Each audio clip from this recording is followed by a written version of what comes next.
तुच्चे से लोग ऐसे नारे लगाते वहाँ की सड़कों पर लोगों को भड़काते हुए नजर आ रहे हैं। चंद लोग जो इजारेदारों के कौरियों से बिककर ये माहौल को ख़राब कर रहे हैं। निराशाजनक बात यह है कि वहाँ पुलिस प्रशासन ऐसे लोगों के खिलाफ कार्रवाई करता नहीं दिख रहा है। ऐसे लोग खुलेआम सड़कों पर नारे लगा रहे हैं। तो सजा होनी चाहिए, सजा फांसी की सजा हो, ये इबरतनाक सजा हो। हाईकोर्ट ये पुलिस को निर्देश देती है क्या और कहती है कि वहाँ सुरक्षा के पुख्ता इंतजाम करे, लेकिन आज जितना माहौल लोगों ने गंदा कर दिया है, मतलब दिल से तकलीफ होती है और इस पर सरकार को एक आपराधिक घटना की वजह से हमारा सद्भाव नहीं खत्म होगा। हमारे बीच सद्भाव जो वो बना रहेगा, क्योंकि यही हमारी तहजीब है, यही हमारी संस्कृति है।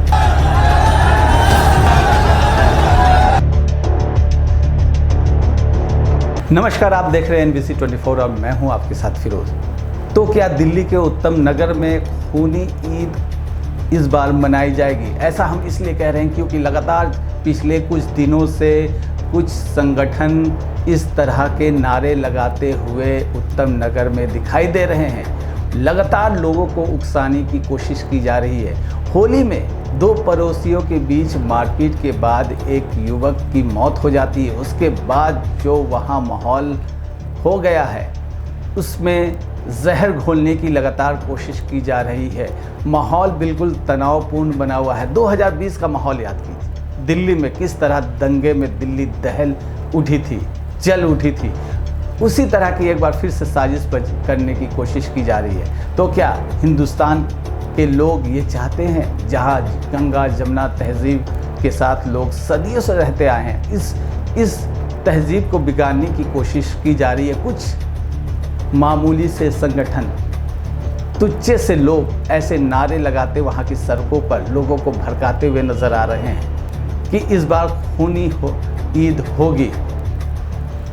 दो पड़ोसियों के बीच लड़ाई होती है होली के दिन, मारपीट में एक युवक की मौत होती है। पुलिस अपना काम करती है और 12 लोगों को गिरफ्तार किया जाता है, सलाखों के पीछे पहुंचाया जाता है। लेकिन इसके बाद लगातार माहौल वहां बिगाड़ने की कोशिश की जा रही है। हालात ये है कि वहां की सुरक्षा को लेकर लोगों में जो डर का माहौल पैदा हुआ है, उस पर हाईकोर्ट का दरवाज़ा खटखटाया जाता है। हाईकोर्ट याचिका पर तुरंत सुनवाई करती है और हाईकोर्ट ये पुलिस को निर्देश देती है क्या और कहती है कि वहाँ सुरक्षा के पुख्ता इंतज़ाम करे।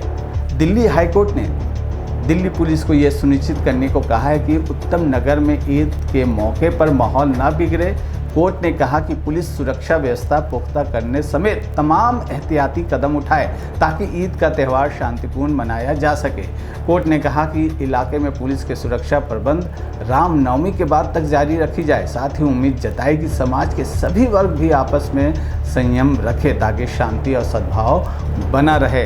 दिल्ली पुलिस की ओर से कोर्ट को आश्वस्त किया गया कि होली पर युवक की हत्या के बाद से ही सुरक्षा के बेहद पुख्ता इंतजाम किए गए हैं। केंद्रीय सुरक्षा बलों को भी तैनात किया गया है। द्वारका जिले के 11 पुलिस थानों में सशस्त्र पुलिस की 8 कंपनियां तैनात की गई हैं। इसके अलावा कानून व्यवस्थाएं बनाए रखने के लिए 400 पुलिसकर्मी लगाए गए हैं। सोशल मीडिया अकाउंट पर भी नज़र रखी जा रही है। लेकिन अब बात करते हैं कि वहाँ हो क्या रहा है। इस हत्या के बाद लगातार माहौल बिगाड़ने की कोशिश की जा रही है, राजनीतिक बयानबाजी भी हो रही है। लेकिन कुछ संगठन जो वहां लगातार कैंप किए हुए हैं, वो नारे लगा रहे हैं कि इस बार की ईद भी जिस तरह से होली पर हत्या हुई, ईद के दिन भी खूनी ईद मनाई जाएगी। लेकिन सबसे निराशाजनक बात यह है कि वहाँ पुलिस प्रशासन ऐसे लोगों के खिलाफ कार्रवाई करता नहीं दिख रहा है। ऐसे लोग खुलेआम सड़कों पर नारे लगा रहे हैं, माहौल बिगाड़ने की कोशिश कर रहे हैं। लेकिन पुलिस जो है मूक दर्शक बनी हुई है। तो क्या हिंदुस्तान में ऐसे लोगों को आज़ादी मिल गई है कि आप कहीं भी ऐसे नारे लगा के कहीं भी कोई घटना होती है, आपराधिक घटना होती है, तो कानून है उसके लिए, कानून उनको सज़ा देगी। लेकिन क्या कुछ तुच्चे लोग वहाँ पहुंचकर माहौल को बिगाड़ देंगे? सदियों से रहते आ रहे लोग, जो पड़ोसी एक दूसरे के दुख सुख में शामिल होते थे, वहाँ एक वारदात हो जाती है, उसके बिना पर वहाँ का माहौल ही बिगाड़ दिया जाएगा।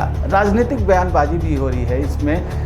कई लोगों की तरफ से बयान भी आए हैं। खासकर राहुल गांधी ने बयान जो दिया है उसमें राहुल गांधी ने कहा है कि आरोप लगाया है राहुल गांधी ने कि भाजपा देश को हिंदू मुसलमान में उलझाए रखना चाहती है। उनका मानना है कि ऐसा इसलिए किया जा रहा है ताकि लोग प्रधानमंत्री से सवाल ना पूछे। ये सवाल देश की रक्षा, ऊर्जा सुरक्षा और खाद्य सुरक्षा से संबंधित है। साथ ही सामरिक संप्रभुता को अमेरिका के हवाले करने पर भी सवाल उठाए। ये तो बात थी कि जिस तरह से राजनीति हो रही है, अरविंद केजरीवाल जो आपके संयोजक है वो भी घटना स्थल पर पहुंचते हैं, लेकिन वहां पर उनके जाते ही लोग नारे लगाते हैं और उन्हें पीड़ित परिवार से मिलने नहीं दिया जाता, ऐसा उन्होंने आरोप लगाया। लेकिन सवाल वही है कि जो हम और आप वहाँ के रहने वाली जनता क्या ऐसे लोगों के बहकावे में आ जाएंगे?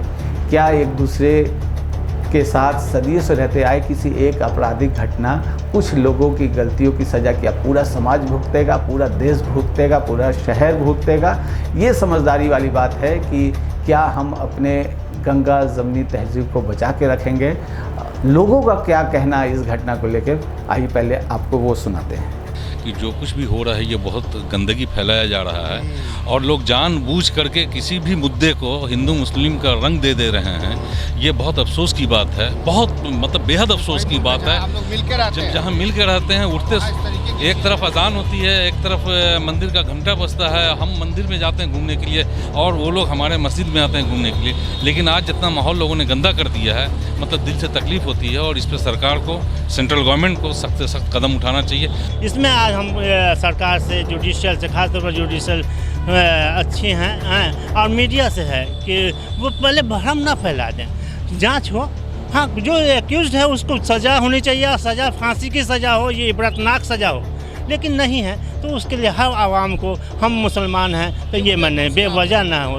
हाँ, इसका थोड़ा सा ये ख्याल रखें, सरकार से रिक्वेस्ट आपसे। बहुत बहुत शुक्रिया आप लोगों का। हाँ सर, वो तो कहा ना कि हर समाज में जहर बोने वाले लोग कुछ होते हैं और वो समाज को तोड़ देते हैं, ख़राब कर देते हैं। और इंसानियत तो ज़िंदा रहेगा। अच्छे लोग जो हैं, जो सिविल सोसाइटी के लोग हैं, वो इस चीज़ों को अच्छी तरीके से जान रहे हैं कि चंद लोग जो इजारेदारों के कौरियों से बिक कर ये माहौल को ख़राब कर रहे हैं। उनकी तादाद बहुत कम है और ये सब है, सियासत है। तो सुना आपने, लोग जो हैं उनकी आम राय यही है कि ये घटना बेहद दुखद है, नहीं होनी चाहिए होली के दिन जो भी घटना हुआ, और जो आरोपी हैं, जो भी दोषी हैं, उनके खिलाफ सख्त से सख्त कानूनी कार्रवाई की जाए। लेकिन कुछ लोग इस मौके का गलत फ़ायदा उठाने की फिराक में है और लगातार जो माहौल को बिगाड़ रहे हैं। अब देखना ये है कि ऐसे लोगों के खिलाफ दिल्ली पुलिस कितनी सख्त होती है और जो ईद के दिन क्या वाकई में माहौल को बिगाड़ दिया जाएगा या लोग एकजुट होकर ऐसे नापाक फिरकाप्रस्त लोगों को करारा जवाब देंगे कि किसी एक आपराधिक घटना की वजह से हमारा सद्भाव नहीं ख़त्म होगा, हमारे बीच सद्भाव जो वो बना रहेगा, क्योंकि यही हमारी तहजीब है, यही हमारी संस्कृति है। ऐसे ही तमाम खबरों से आपको हम आगे भी रूबरू कराते रहेंगे। फ़िलहाल आप बने रहिए NBC 24 न्यूज़ के साथ। मुझे दीजिए इजाज़त। नमस्कार।